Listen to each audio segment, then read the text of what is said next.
Deep in the shadows, I know it's hard to put one foot in front of the other. Hi guys, welcome back to my YouTube channel. My name is C Chronicles. I post fragrance related content on this platform, particularly fragrances from the Middle East. Now, if you're new and you like that style of content, please do consider clicking the red subscribe button and becoming part of the family. If you're returning because you already subscribed, thank you so much for the continued support. I have a second channel where I've moved Western fragrances to that particular channel. That second channel is called CeeChronicles-Unscripted. The link of that channel, guys, is on the description box of this particular channel, where you'll see my photograph.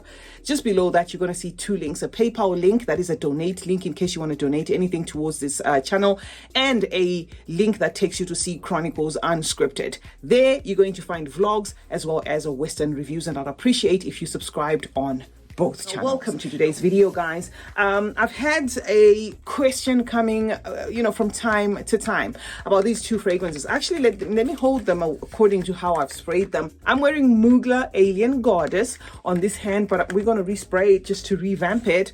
And I'm going to compare it with Pink Fame, guys, by Fragrance World.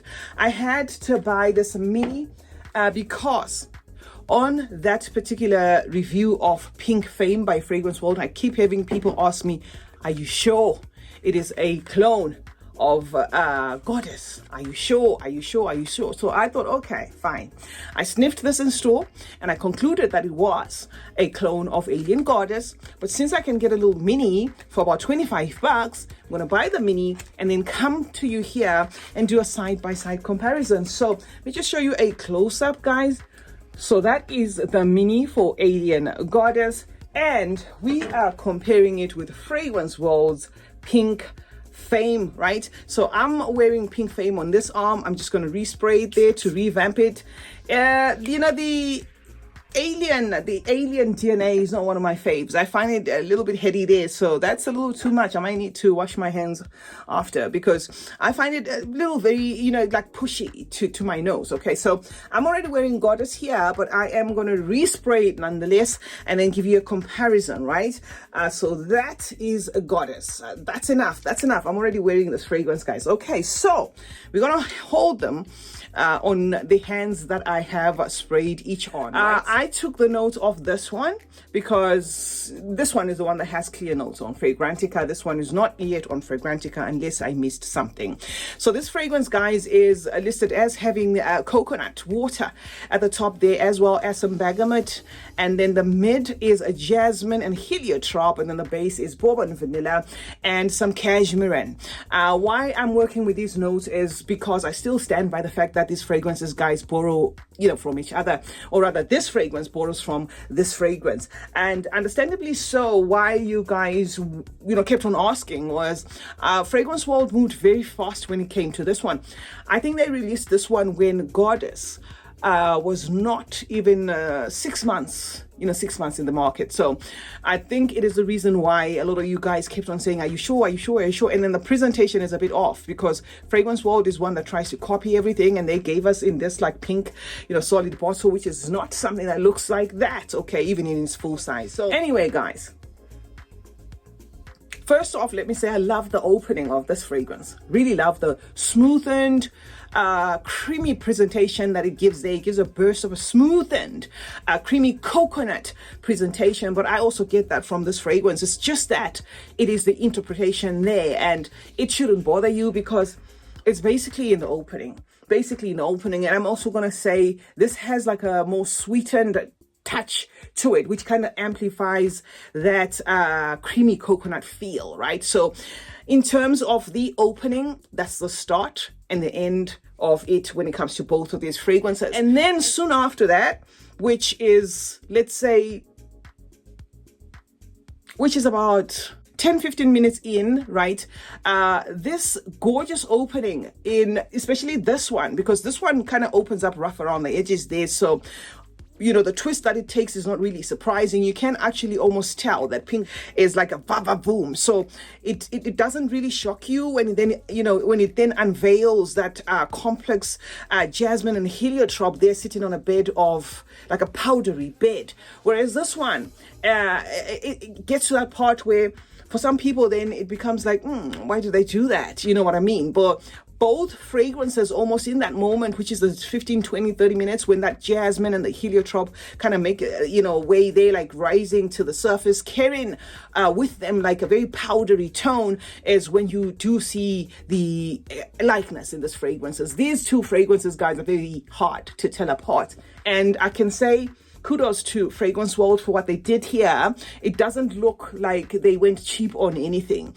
Because I think when it comes to the clones, what makes clones hit the mark or miss the mark is maybe when a company goes a little too much or something, or a little cheap on something. It does feel like the oil concentration here is very generous in Pink Fame. It does feel like, apart of course from that va-va-voom type of thing, which I feel some people actually will like that, because this has got like that creamy, like a sweet, creamy, rounded kind of soft wrap up to it, especially emphasizing on that coconut there, even leaning a bit tropical, making sure that it remains very creamy. But both fragrances after that opening, that 30-minute mark or whatever it is, all take that powdery direction, although this is a bit amplified, but they take that powdery direction where the sweetness, the creamy roundedness of this, the youthfulness of this that might have drawn you in would be something that might make you think,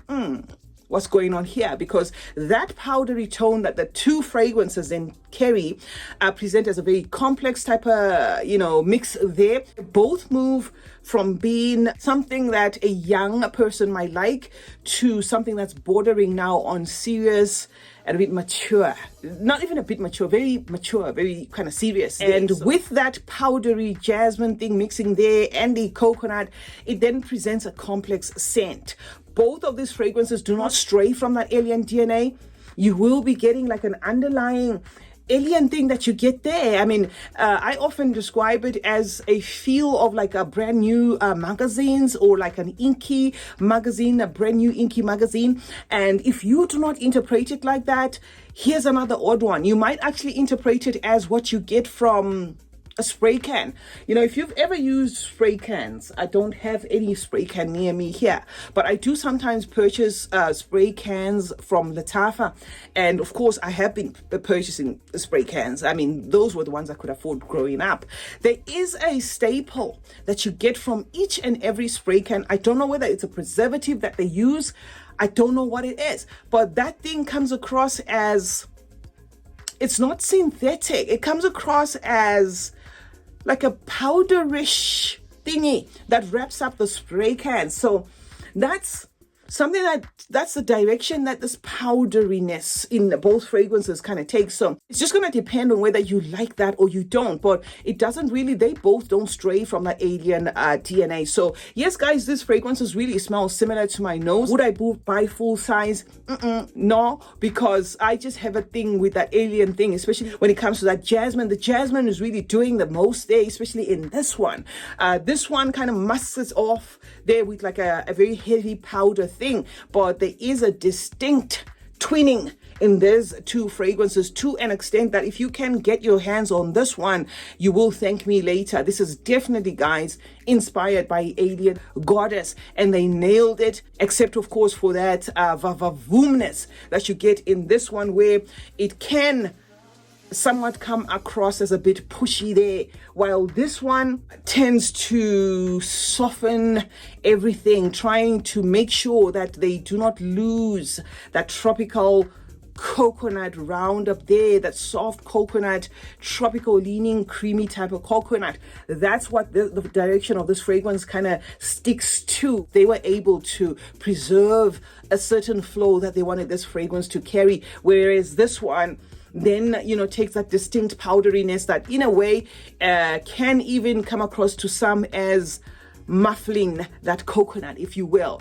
But if you wore these fragrances and you're moving about, I don't think anybody will be able to tell them apart, honestly. And even yourself, you will find that if you purchase this or you're completely in love with this, you may need this.